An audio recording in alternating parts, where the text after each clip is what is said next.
Now, you and I who live in the 20th century world do not catch the full impact of the promise that Jesus made here. And the reason we do not is because in delivering this promise, Jesus inferred an analogy with the way in which Jewish people conducted their weddings in Bible times. The first major step in a marriage between a Jewish young man in Bible times, the first major step in a Jewish wedding between a young man and a young woman in Bible times was the establishment of a marriage covenant. The Jews called the establishment of such a covenant betrothal or espousal. Usually the way that covenant would be established was as follows. The groom would leave his father's house and travel to the home of his prospective bride. By analogy, Jesus, over 1900 years ago, left his father's house in heaven and traveled to the home of his prospective bride, the church here on planet Earth. When the Jewish bridegroom would arrive at the bride's home, he would come for the purpose of establishing a marriage covenant, and in order to establish that covenant, he had to pay a purchase price. Jewish young men had to buy their wives in Bible times. By analogy, when Jesus came in his first coming to the earth, he also came for the purpose of establishing a covenant through which he would obtain his bride, the church, and the covenant that he came to establish is the one that the Bible calls the New Covenant. And he did that when he died on the cross. And he too had to pay a purchase price in order to establish that covenant, and through that purchase price to obtain his bride, the church. The purchase price that Jesus had to pay was the shedding of his own lifeblood. That's why Paul at the end of 1 Corinthians chapter 6 says, "What? Know you not? You're not your own. You've been bought with a price. Therefore glorify God in your body and spirit." After the Jewish bridegroom had established the marriage covenant at the bride's home, and thereby had obtained his bride to be his wife, he would leave her at her home and would return to his father's house, and they would remain separated for a period of time, normally for approximately 1 year. And during that year of separation, the Jewish bridegroom would be busily engaged in his father's house preparing living accommodations to which he could bring his bride later on. By analogy, Jesus, less than 2 months after he established the new covenant through the shedding of his blood on the cross of Calvary, left the home of his prospective bride, the church here on planet Earth, and on the day of his ascension, he returned to his Father's house in heaven, and he's been away ever since. And you and I right now are living in the period of separation between the time of his departure and the time of his return. And as he promises here in John 14, while he is away from us in the Father's house in heaven right now, he's busily engaged preparing living accommodations or mansions to which he can bring his bride, the church, later on. The Jewish bridegroom, at the end of the year of separation, would come on an unannounced night to take his bride to be with him. The bride never knew exactly what night he would come. She knew it'd be some night near the end of the year of separation, but she never knew exactly when. And so, on that unannounced night, the Jewish bridegroom would call to himself at his father's house his best man and other male escorts. And together, those young men would begin a torchlight procession through the streets of the city from the groom's father's house over to the home of the bride. Here was the bridegroom coming to take his bride to be with him. As those young men would be weaving their way through the streets of the city, bystanders, recognizing what was happening, would pick up a shout, "Behold, the bridegroom comes." And that shout would be carried from block to block to block until finally it would arrive at the bride's home. The major purpose of that shout was to forewarn the bride to the effect that she'd better get ready in a hurry, because tonight was the night, and her groom was already on his way to take her to be with him.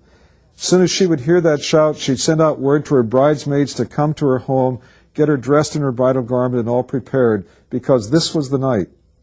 Now, by analogy, the Bible teaches that at the end of the present period of separation from Christ in which we are now living, Jesus too will come from the Father's house in heaven toward the earth, toward the home of his bride here on the earth at an unannounced time.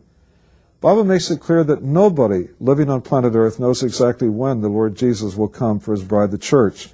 It's an imminent event. It could happen at any moment. In fact, it could even happen today. And the Scriptures also teach by analogy that when Jesus will come at that unannounced time for his bride, he too will come with an escort. Paul in 1 Thessalonians chapter 4 refers to one great archangel who apparently will be the escort for the Lord Jesus from the Father's house in heaven. And Paul also indicates in 1 Thessalonians 4 that just as the Jewish bridegroom's coming was accompanied by a loud shout, so Jesus' coming will be accompanied by a loud shout. And I surmise that the content of that shout will be the same, "Behold, the bridegroom comes."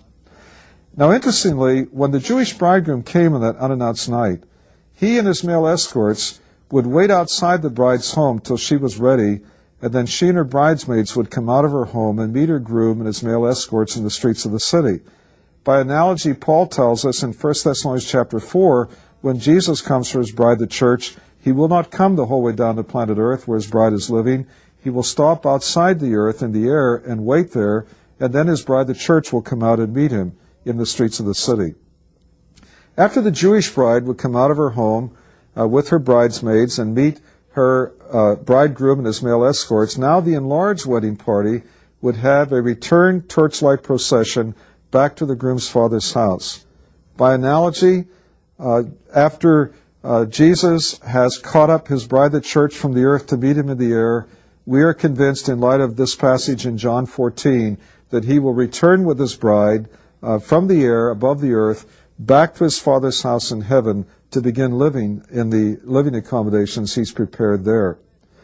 After the Jewish bride and groom arrived at the groom's father's house, they went into hiding privately into a room that the Jewish people called the huppah. In English, that means the bridal chamber. And there in the privacy of that room, they would enter into physical union with each other for the first time and thereby consummate their marriage. Now, intriguingly, they would stay hidden in that bridal chamber for 7 days. This is known, therefore, in the Jewish Encyclopedia as the 7 days of the bridal chamber. And then, at the end of the 7th day, the groom would come out of hiding from the bridal chamber, and he would bring his bride out of hiding with him, out in the open with her veil removed, so that everyone could see who his bride truly was. Now, by analogy with this aspect of the Jewish marriage customs, after Jesus and his bride, the church, will arrive by rapture at his Father's house in heaven, he and his bride will also go into hiding for a period of 7. But in this instance, for 7 years. For while the 7-year tribulation period will be transpiring down here on planet Earth, Jesus and his bride, the church, will be hidden away from the view of everyone who's still living down here. They will be hidden away in the Father's house in heaven. But finally, at the end of the 7th year of the tribulation period, Christ will come out of hiding from the Father's house in heaven in his glorious second coming, this time the whole way down to planet Earth to take over the rule of the earth on behalf of God. And when he will come out of hiding at that time, he will bring his bride out of hiding with him from the Father's house in heaven, now out in the open on full public display, so that everyone who's still living here on planet Earth can see who his bride, the church, truly is. This analogy, which Jesus inferred, indicates a pre-tribulation rapture of the church before the 7-year tribulation period begins.